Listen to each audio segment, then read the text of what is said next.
Hey guys, today I want to talk about a very underestimated topic in relationships, such as suppressed aggression.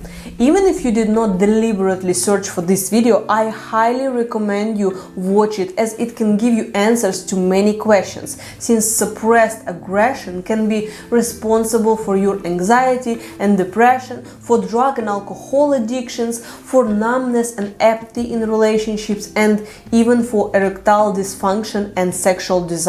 My name is Darina and I'm doing my psychology postgrad in Australia. Let's not waste a second. First of all, I want to debunk the myth of what aggression is. This clarification is needed because many people think that aggression is always verbal or physical abuse or screaming. Nah, it is not. And I want to emphasize this point. So, suppressed aggression is a deliberate avoidance of demonstrating any signs of anger, dissatisfaction, or frustration due to fear of conflict, fear of abandonment, or a syndrome of a good boy or a good girl. I will try to explain how we learn to suppress our aggression. Kids learn it in so many ways. Sometimes, in a case of a domestic violence, a little boy wants to protect his mom from being punched by a drunk dad, but he cannot because he understands that he is only small and he suppresses this anger inside of him because it is a survival mechanism.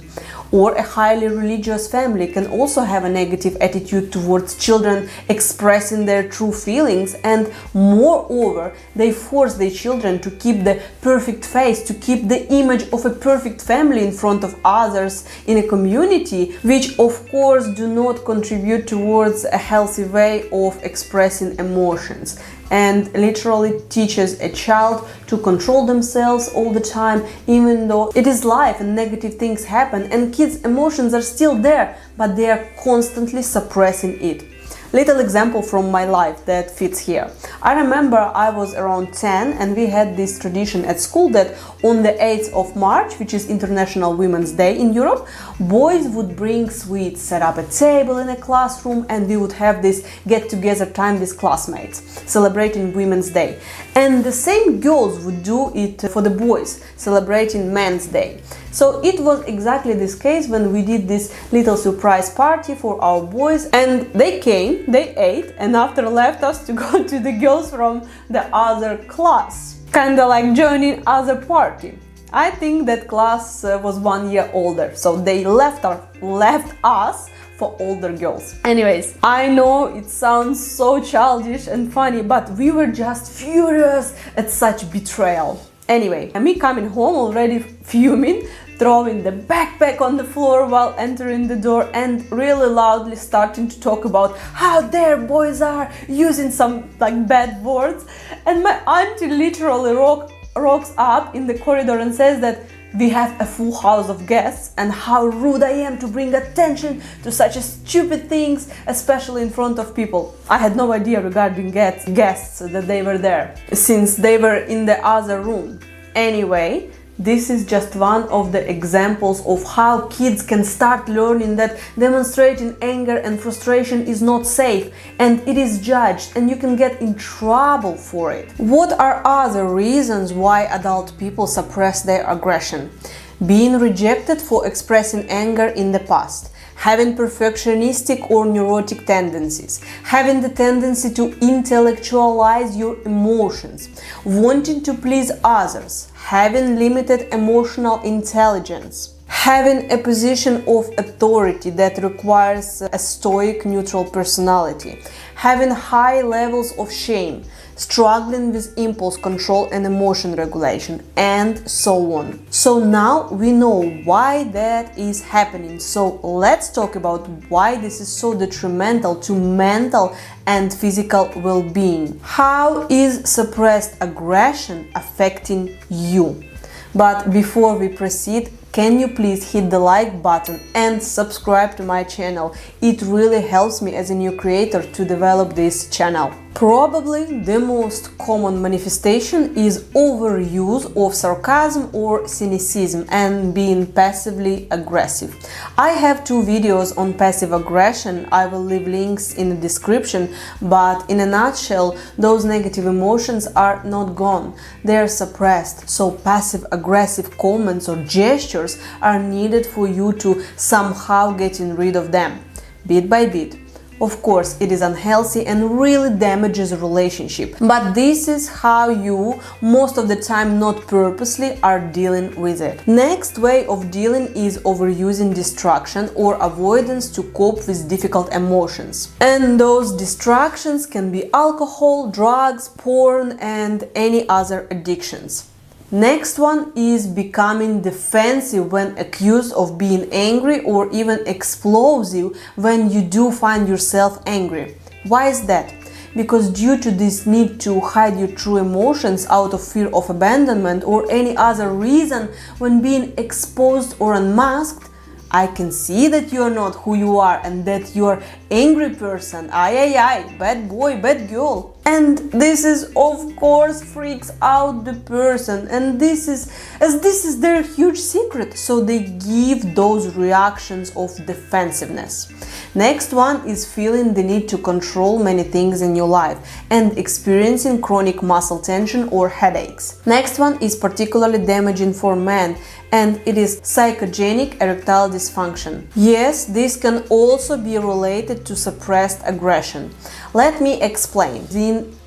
The father of psychoanalysis and modern psychology, Sigmund Freud, stated that aggression and sexual drive are intertwined within the id, the part of the psyche that contains our basic impulses and desires. Repressing these impulses can lead to various psychological issues, including sexual dysfunction. Freud's theory suggests that when aggressive impulses are repressed, the energy associated with these drives can manifest in other ways, often leading to neurotic symptoms. In the context of sexual performance, this repression can result in diminished libido or erectile dysfunction. The failure to express natural aggressive instincts might inhibit the sexual drive and lead to issues in sexual performance due to the internal conflict and stress caused by repression. So, in simple terms, if you guys ever saw cats on the street or animals in African savanna making love, this is pretty aggressive act, isn't it? That theory also confirms why after a big fight people are much more relaxed and passionate with each other. Exactly because people let everything out and said everything they wanted to say, and there is finally room for sexual desire again. So what other consequences does suppressed aggression have on your health, mental health and physical health and relationships? You might be feeling uncomfortable when others share intimate emotions with you, having difficulty setting boundaries, standing up for yourself or saying no, shutting down, avoiding people or isolating yourself when upset, complaining when things don't go your way, having high levels of chronic stress or anxiety, having frequent negative or self-critical thoughts, feeling bitter or resentful of others, ignoring things that bother or upset you rather than addressing them, holding grudges and ruminating on things that upset you, feeling guilty, ashamed or bad when you are angry. So I think I convinced you guys that suppressing aggression is quite a shit thing to do, primarily for yourself. But the question is, what to do? How do we ensure that the wolves are fed and the sheep are kept safe? Which I think in English version means to keep the cat fed and the mice happy. Mice on the mouse, I don't know. First of all, I would recommend that you start seeing a psychologist or a counselor, since that will be a place for you where you can share your emotions, good or bad, in a safe environment. And in the context of a therapeutic relationship, learn to express your aggression in a healthy manner rather than using passive aggression on your partner and so on. Secondly, you have to learn how to relax. So start doing either yoga or meditation. There are plenty of apps that have those meditations with daily trackers, etc. And if I would have a sponsored content here, I would be saying use Insight Timer. This is a really helpful app that has millions of various meditations, and you can create a playlist and you can mark your daily moods and what made you happy or upset. Yeah, that wasn't a promotion. This is an app I personally use and I absolutely loving it. Or oppositely, you might want to release aggression and anger physically by having a really tough or energetic workout. Also, there is one technique. You buy, say, 5-10 cheap plates from Kmart, write down what those things that frustrated you recently on those plates, and go somewhere far from people and break those plates so you can release your aggression in this way. Or you can write letters of anger, simply writing what pisses you off. You do not need to finish this letter, but you can continue it when you need it.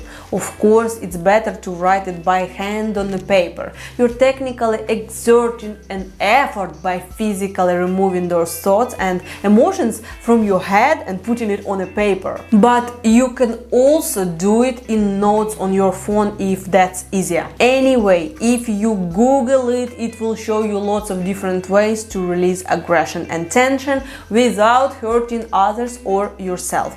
And if you want to know how to have healthy boundaries so you feel more happy in interpersonal relationship and consequently less things will upset you, please hit here to watch this video. Look after yourself and your loved ones, and I will see you next time.